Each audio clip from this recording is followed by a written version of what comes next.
Okay, so I'm Joseph Brasher Jr. This is Joseph Brasher Sr. He's the founder of Clear Creek Solutions. We're going to talk about bioretention accuracy, specifically in the modeling software WWHM, or the Western Washington Hydrology model, as many of you know it as. Specifically, does the model research, or does how it function in the model meet up with what we see in the real world? And so this is kind of an important discussion, because we're going to be looking at, if we model something in software, does it actually perform that way? Which is pretty important, because if it doesn't actually perform that way in the real world, what we model in software doesn't make any sense. And so for Clear Creek Solutions, most notably, we have created the WWHM 2012 model for Western Washington with the Washington State Department of Ecology. And that model, specifically for continuous simulation, is used all up and down the entire West Coast and even internationally. So we teach workshops related to that, and specialize in continuous simulation and hydrologic modeling. And so we're going to talk about what LID is. So specifically I know some people are from out of state, continuous simulation is required in Western Washington for doing stormwater design. You can't use single events, you can't use hydrographs, you can't use SES, rational, or any of that.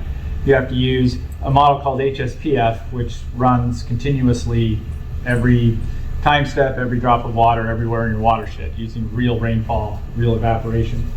And so that model, HSPF, is really complicated to use, and so we wrote a program called the WWHM that incorporates HSPF, but in a user-friendly way that actual people can use without spending years trying to study the software. This is just an example of a couple of years of data from the model.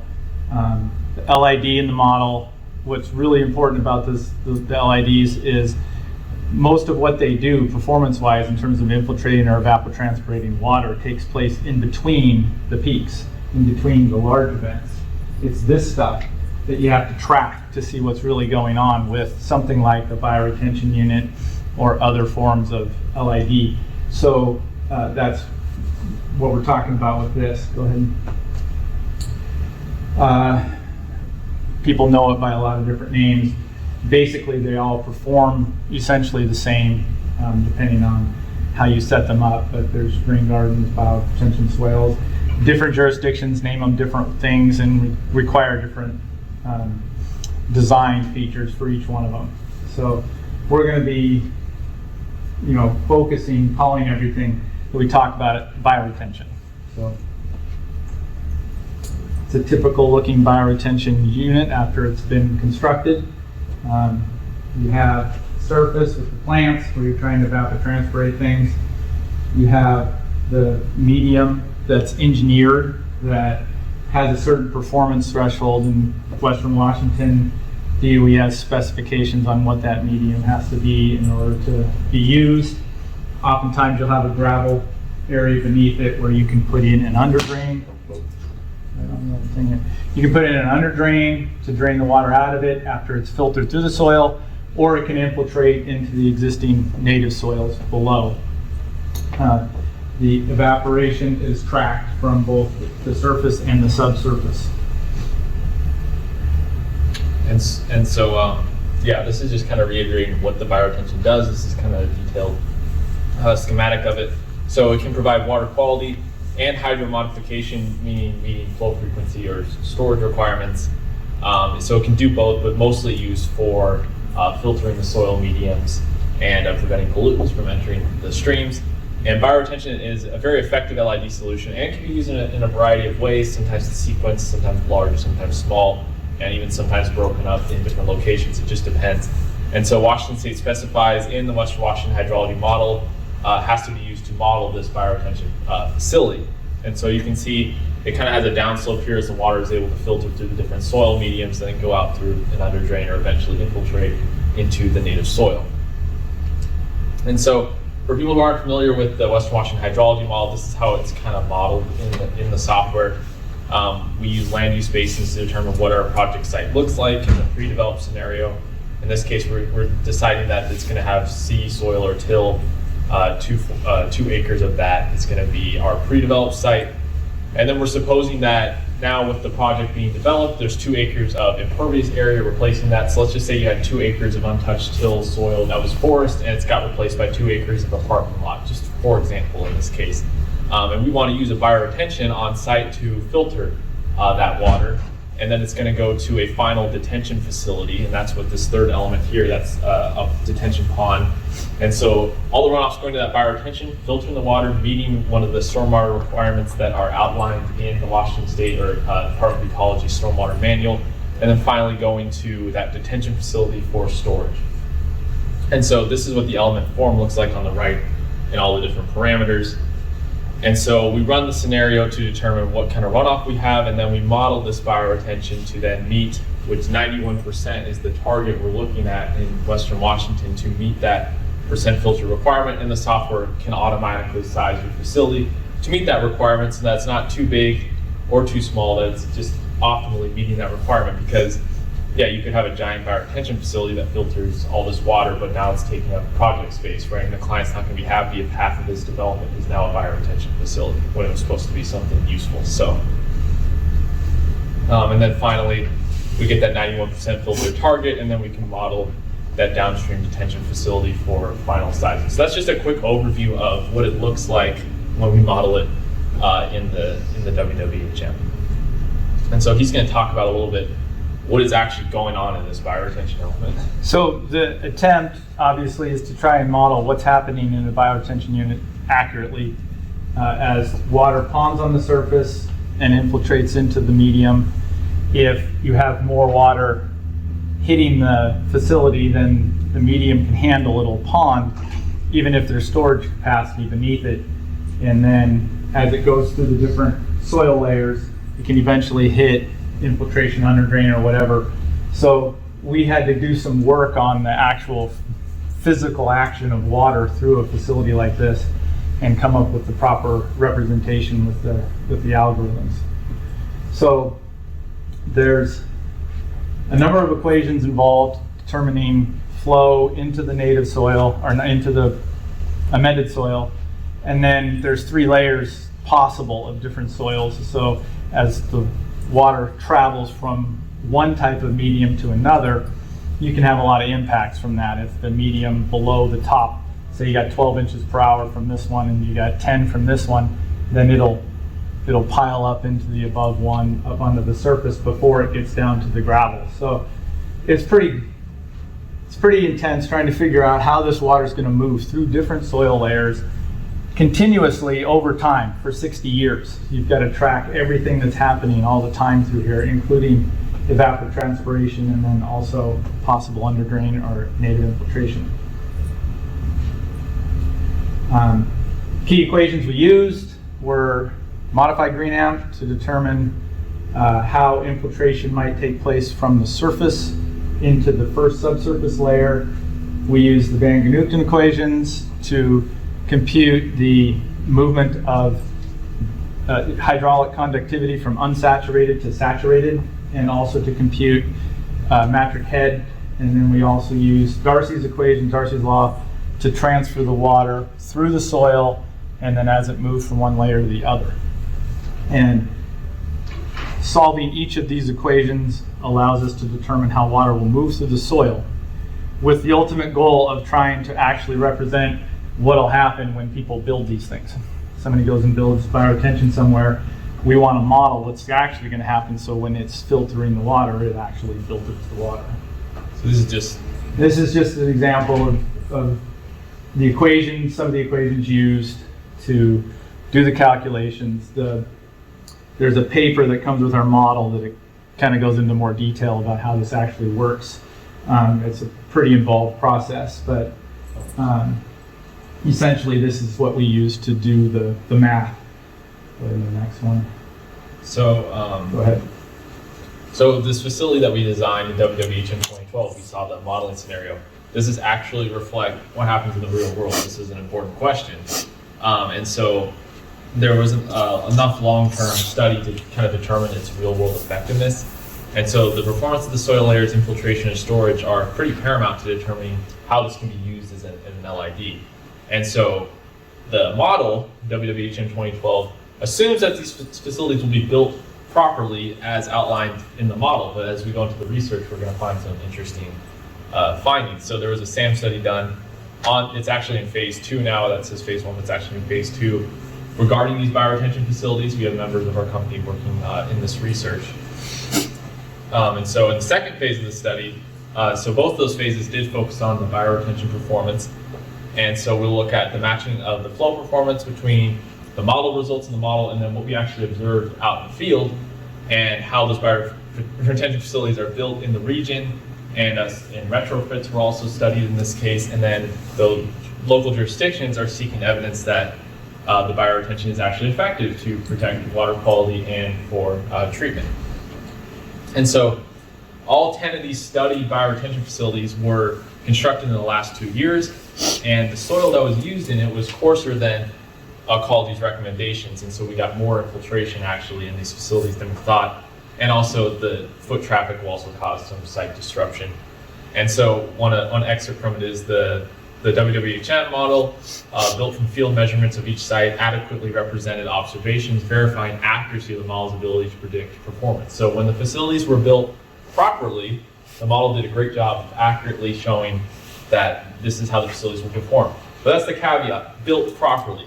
However, most of these facilities were not designed correctly by the user, and they performed suboptimally, or they just were not built to the proper standard.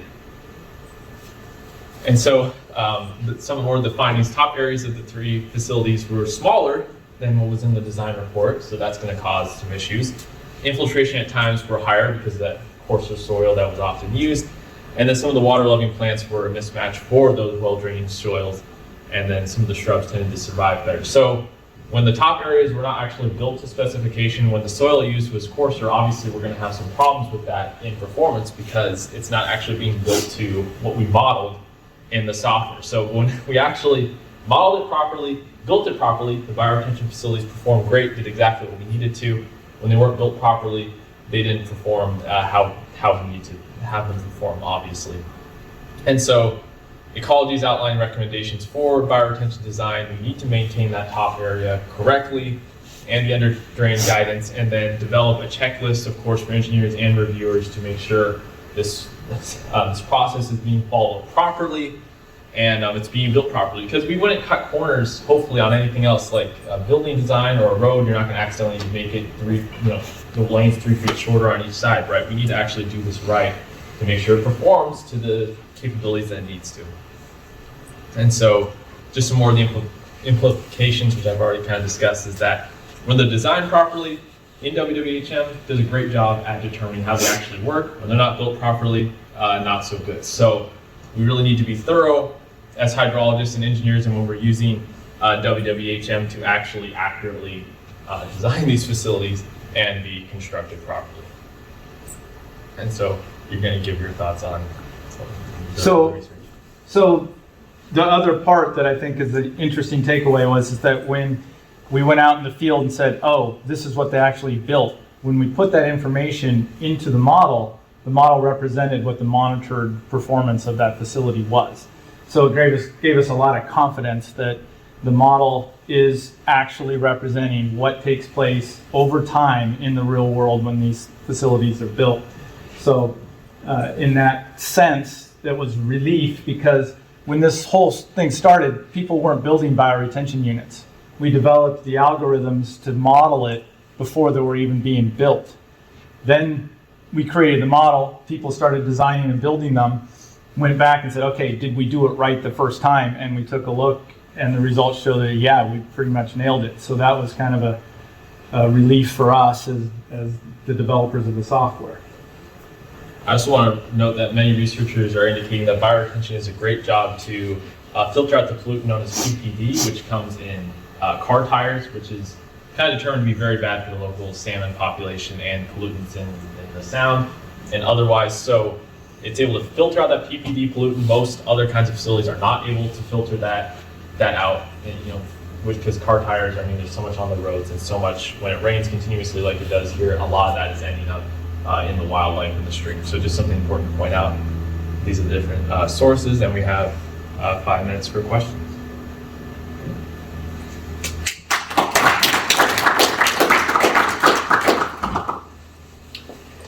Are there any questions from the floor? I know I have one myself. Yeah, I'll do it. So on those ones that were improperly designed, water's going through too quick, did you have a retrofit? I mean, it was simple, just put an orifice at the end of the outlet, or a way to, without having to redo the whole thing? Yeah, when you have the soils that misperform like that, you can't put an orifice, you can't restrict, you can't do anything. You literally have to go in, scoop out the bad stuff and put in the right stuff. There's just no other way to do it. And that's why, since this study, DOE's, Department of Ecology, has gone to work on really making the soil composition specific, making sure people meet the requirements for it. Yeah. Yeah. How do, like, changing, I guess over time, how does that affect infiltration rates, seepage rates, like is compaction accounted for, that sort of thing? So obviously we're going to keep studying to find out more about your question. One of the design features it's extensively vegetated, which helps when you put the right amended soil in the first place, helps maintain the performance of the soil over time because of the root structures in the soils.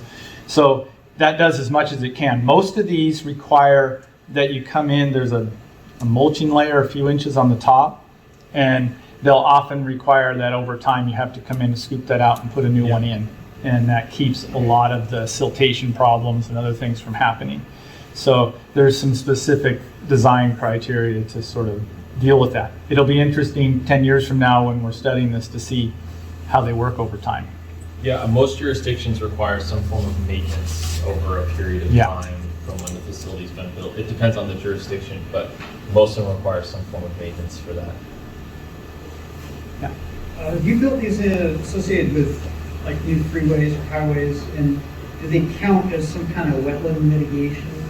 They don't count as a wetland mitigation because no one's just allowed that. So, that's, I don't know, maybe eventually, depending on how they perform, it might, but at the moment, no. It's just, they are used at times for water quantity as well as quality. So it just depends on how they're designed. Other questions? Have you thought about building in like a nutrient budget component to the model of assessing like, soil nitrogen and phosphorus that could be removed by the nutrients themselves? So the HSPF model that this runs, that is the engine for this, has full water quality capabilities. They're just not exposed to the user because it's not something that Department of Ecology wants to deal with in terms of trying to make sure people are representing that correctly. It is something that could be involved in the modeling of this if we ever wanted to explicitly model the water quality performance.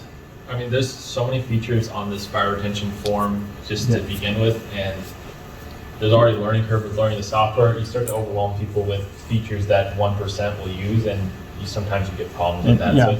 So it's also like a usability of the software also has to be a component sometimes in these discussions, unfortunately. But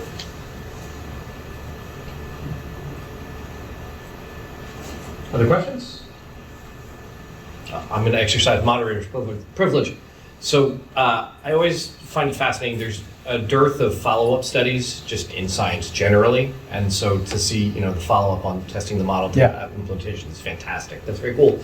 I'm curious. Do you have any plans to do other sites? I'm definitely curious to know, in terms of other places that have built these things, what your in-place performance is relative to what was suggested be implemented. You identified the problems with this implementation, but I'd be very curious to see if you were to look across multiple districts or multiple areas, how close do people tend to get? Yeah. And then So should you perhaps, when you make your recommendation, account for the fact that there's probably going to be a misbuild somewhere along the way? Yeah, so the misbuild part of it's obviously the big catch, because how do you, the inspectors are supposed to say, hey, that's not right, Right. and it's really hard to deal with that problem. The sites here are up and down Western Washington. The same model, WWHM, we have 12 versions that run in California and Oregon, and one in Korea, that use the same approach and same algorithms. It was part of a major study from Pusan National University for bioretention performance, and they found that it matched the performance of their bioretention units as well. So it was, like I said, pretty satisfying, because in this particular case, I had constructed this from scratch in my head. Here's what one should be like. And then to have it actually work was a relief. So, yeah. The SAM study's been approved for phase 3. Yeah, we just actually. Yeah, just got approved for phase 3. It's a number of jurisdictions, and we're just part of it in terms of providing oversight, but they are doing the study itself, so we're not involved in any of the actual study part of it. There's so many things to look at, especially like the PPD, pollutant removal, and things. So, it's obviously a lot to look at still regarding it. Yeah. We're making progress on it. This is a big step forward in terms of determining Its how reliability. this thing actually performs. So one step at a time. Sometimes when it comes to these things. So I was just going to kind of respond to those questions. So the City of Portland did a study in a basin that they had done extensive rain garden retrofit in, and they monitored performance over 10 years. And they did see a decrease in the amount of infiltration across the basin, but it wasn't actually due to clogging. It was actually due to sediment accumulating in the swales and reducing the quantity of storage. So that's what the cleaning and maintenance. Interesting, aspect. yeah, and then in the swales itself, where you would just lose storage. That's an interesting side effect. Yeah. Obviously, like when you start a study 5 years ago, you don't have the 10-year data yet. So it's like, But- I guess but that's a good- That's interesting. Yep. Well, I'm going to unfortunately call time now, but we're going to go ahead and jump.